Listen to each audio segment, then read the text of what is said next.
For viewers who have just joined us, you're watching live pictures from Times Square in New York City, where there are reports that a speeding car has knocked over pedestrians. And the New York Fire Department says that 13 people have been injured and one person has died.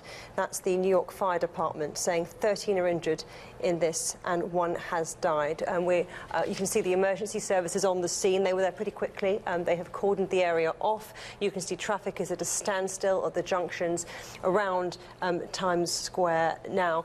Lorna, we were talking a little bit earlier about how security really has heightened. It's a very popular tourist destination. It's one of those places you just have to go to if you're in New York. But there's also an NYPD office in Times Square, so there are always eyes around. But has security increased lately?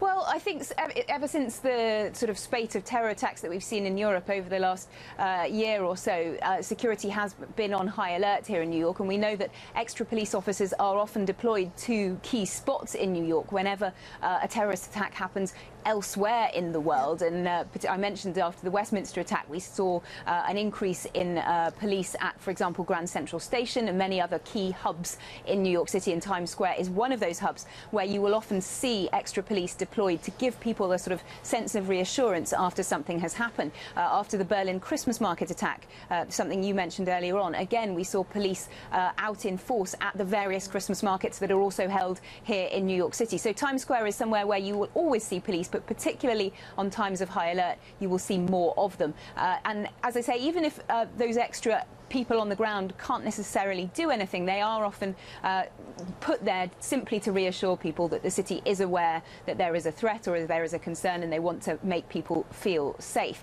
But it does, of course, come as well at a time when the US is stepping up its security measures on airlines as well. And we know that we've seen that ban on large electronics in cabins on certain flights coming from certain Middle Eastern and North African countries. So clearly the US still feeling that there is a very high threat, terror threat at the moment, and so this is something that they want to address. But again, still too early to say whether this has anything to do with that, or indeed whether it's simply a horrible accident that has nonetheless, as it sounds like, caused death and injury on quite a large scale.